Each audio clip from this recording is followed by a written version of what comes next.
안녕하세요. 2020년 1월 11일입니다. 일자가 3개가 겹치는 날이네요. 오늘 토요일이고요.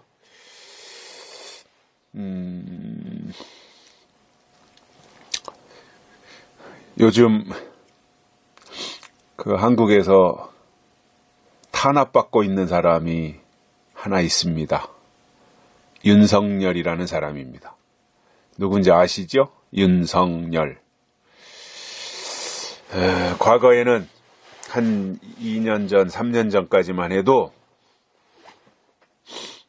윤석열이 우파에 아주 미움을 독차지하는 사람이었었습니다. 박근혜를 아주 괴롭혔던, 그리고 이명박을 수사하고 이 우파의 그 국정원장이라든가 이런 사람들을 조사하고 또 구속하고 하는 그 일을 앞장서서 했던 사람이 윤석열이었기 때문에 우파 사람들은 윤석열 하면 좋은 감정을 가지고 있지 않았습니다. 그래서 윤석열이 8월인가 7월인가 검찰총장이 된다고 할 때 우파 쪽 사람들이 아마 다 반대했을 겁니다. 저도 반대했었으니까. 그런데 문재인이 밀어붙여가지고 윤석열을 검찰총장에 앉혔습니다. 그리고는 살아있는 권력을 수사하라 이러한 말을 했어요. 그때까지만 해도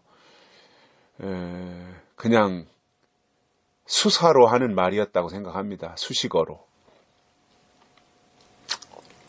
근데 윤석열이 검찰총장이 돼가지고 문재인 정권과 관련 있는 사람들을 조사하기 시작하는데 제일 첫 번째로 표적이 됐던 사람이 조국이지요. 근데 워낙 조국은 문제가 많은 사람이었고, 그래도 뭐 정권 편이어서 윤석열이가 문재인 대통령이 임명했으니까 문재인 편 사람들을 그냥 다 눈 감아주고 갔다면 조국이 저렇게 그 문제 덩어리이고 모순 덩어리이고 저런 참 너무너무 문제가 많은 사람이라고 하는 것을 국민들이 속속들이 알 수는 없었겠죠. 그런데 윤석열 검찰총장이 뭐 웅동학원이다, 뭐 정경심, 그 다음에 동양대학교, 그 다음에 뭐 표창장 위조, 이런 것들을 다 이제 파고 들어가서 수사하면서 윤석열의 진가가 드러나기 시작한 거예요.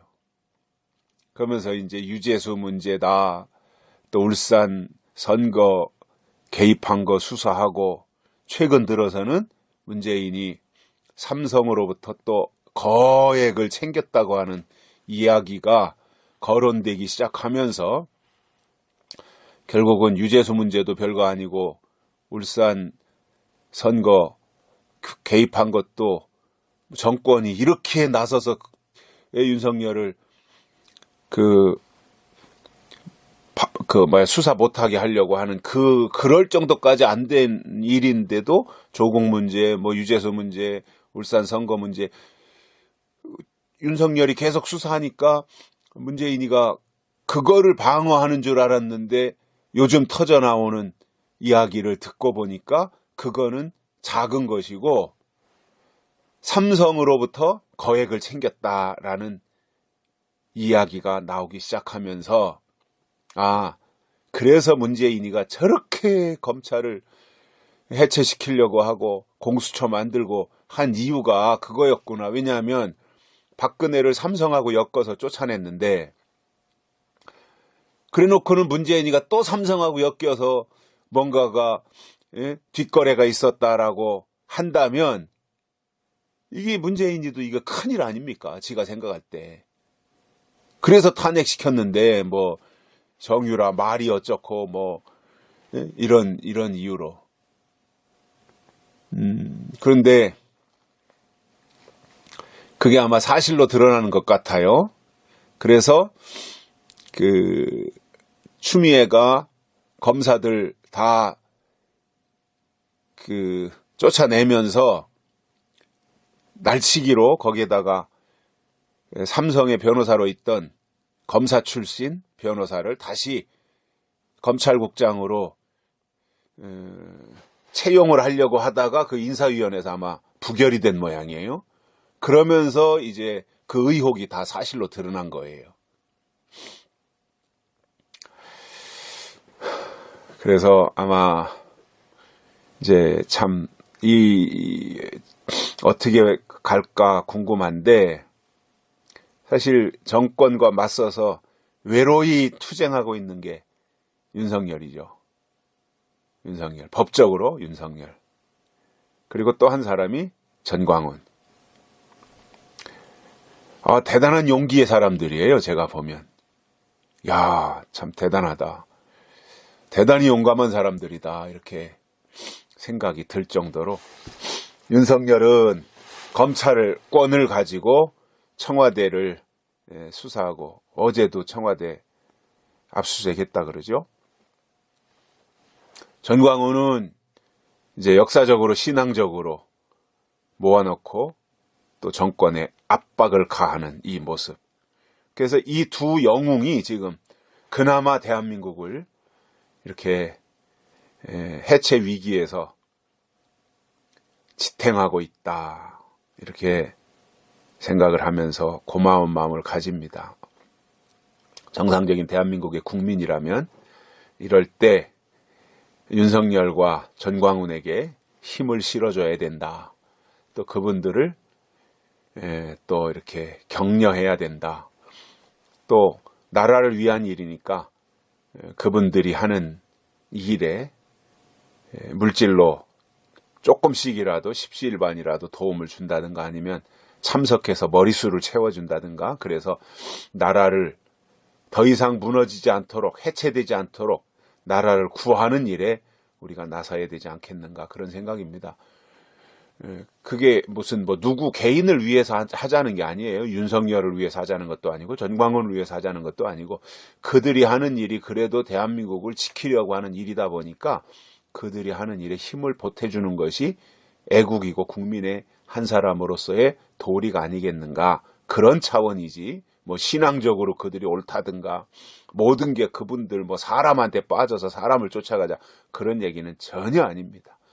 그들이 하고 있는 현재의 국가를 위한 방향이 옳으니 그 옳은 그 일에 우리가 조금이라도 힘을 실어줘야 되는 것이 국민의 도리가 아닐까라는 의미로 드리는 말씀입니다.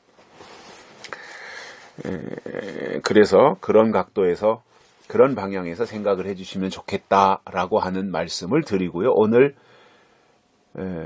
말씀은 마태복음 4장 4절입니다. 예수께서 대답하여 가라사대 기록되었으되 사람이 떡으로만 살 것이 아니요 하나님의 입으로 나오는 모든 말씀으로 살 것이라 하였느니라 하시니. 아멘. 사람은 기본적으로 밥으로 살죠. 떡으로, 먹는 것으로 살게 돼 있어요. 그래서 나이가 들수록 밥심으로 산다 그러잖아요. 이게 안 먹고는 이 하루만 온전히 굶어도 사람이 이게 이 힘을 못 쓰잖아요. 하루만 온전히 굶는다고 해도 3일 굶으면 얼마나 힘들어요. 그게 3일 쫄쫄 굶는다고 하는 것이, 금식을 한다고 하는 것이. 자, 사람이 먹는 것으로 사는 거예요. 그리고 먹는 것이 있어야 정상적으로 사람이 살아갈 수 있는 거거든요. 먹어야 살아요. 먹어야. 어떤 사람들은 먹기 위해서 산다고 하는데 일부 맞는 말이라고 생각을 해요. 그만큼 먹는 게 우리의 삶에 있어서 중요한 부분을 차지하고 있어요. 그래서 우리가 먹어야 되고, 이왕이면 잘 먹어야 되죠. 골고루 영양 성분을 맞춰서 먹어야 우리가 건강을 유지하는 데 도움이 된다고 생각을 합니다. 그런데 예수님께서 말씀하신 것이 그것입니다. 자, 이 돌들이 떡덩이가 되게 하라. 마귀가 금식하고 내려오신 예수님을 유혹했어요. 이 돌덩어리가 떡덩이가 되게 해라. 그랬더니 그것에 대해서 예수님이 대답하신 것이 사람이 떡으로만 살 것이 아니요 하나님의 입으로 나오는 모든 말씀으로 살 것이니라, 이렇게 말씀하셨던 거지요. 그러니까 떡만 가지고 사는 것이 아니라, 육신의 양식만 가지고 사는 것이 아니라, 하나님의 사람들은 말씀, 하나님의 말씀, 하나님의 입에서 나오는 말씀의 말씀으로 산다 이겁니다. 이게 하나님의 사람이라는 거예요. 그래서 세상 사람들은 떡만 있으면 됩니다. 먹을 것만. 그런데 하나님의 사람들은 육신은 밥을 먹고 떡을 먹지만 영은 말씀을 먹고 살아야 된다는 거지요. 그래서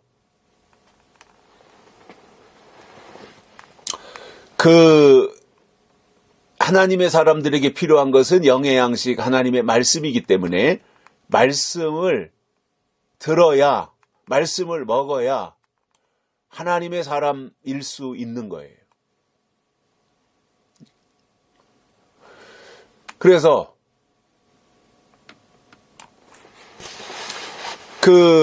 하나님이 주시는, 위로부터 주시는 영의 양식, 영의 말씀을 먹어야 가능하다는 겁니다. 하나님께로 갈 수 있다. 하나님의 사람이라는 겁니다.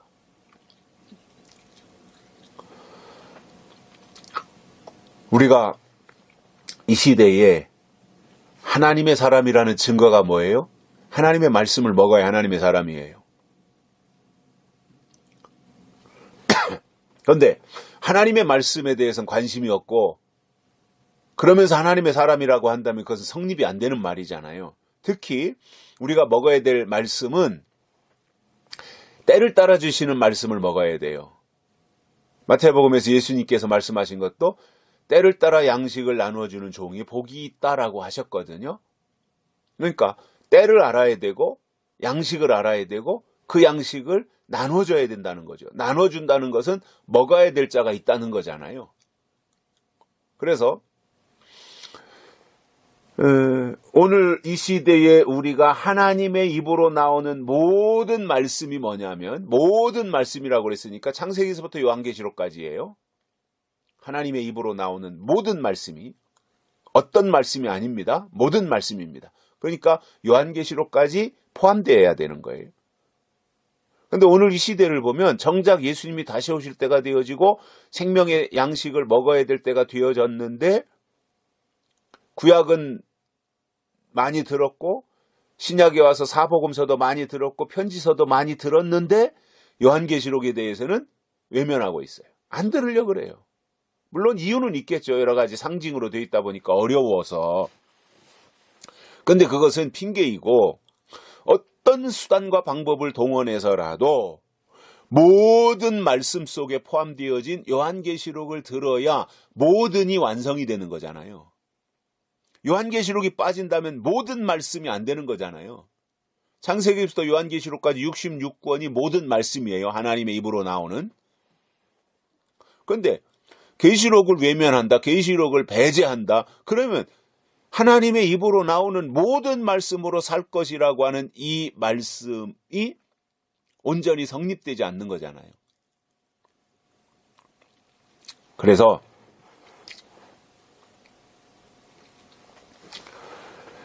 이 시대에 예수님이 마태복음 4장 4절에서 주신 이 내용처럼 하나님의 사람은 육신의 양식으로만 사는 것이 아니라 영의 양식이 함께 있어야 온전한 하나님의 사람으로 살아가는 것입니다. 자, 세상 사람들은 육신의 양식만 있으면 됩니다. 그들은 땅이고 육체만 가지고 사니까 밥만 먹으면 돼요. 육신의 양식만 있으면 돼요. 세상 사람들. 그런데 하나님의 사람들은 육신은 땅에서 나오는 양식을 먹어야 되지만 영은 하늘로부터 내려주시는 하늘의 양식을 먹어야 되는 사람들이에요.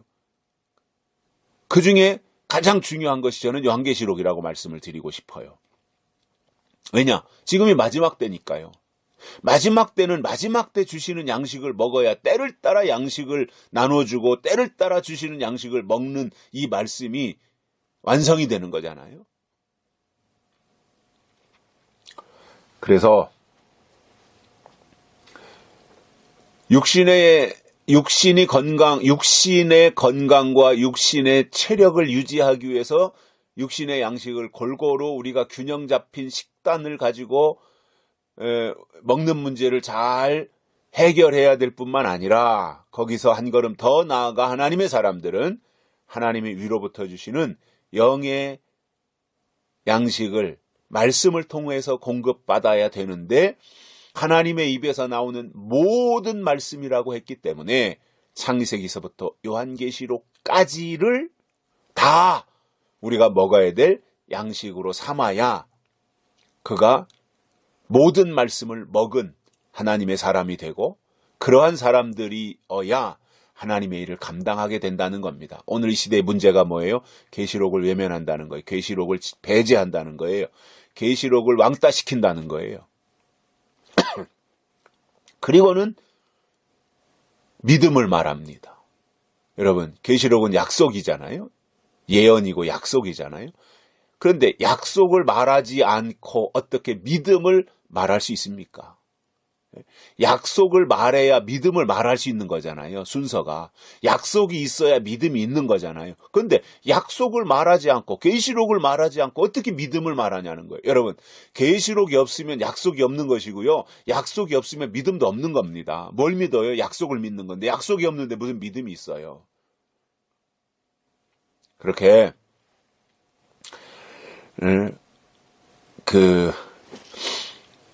모순된 말을 하면 안 되고요. 정확한 말을 해야 돼요.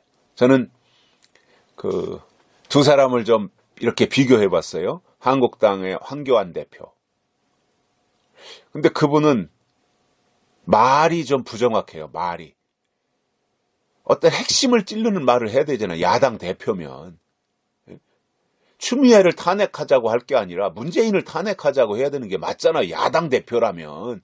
문재인이가 지금 독재를 하고 있으니 탄핵하겠다 말이야.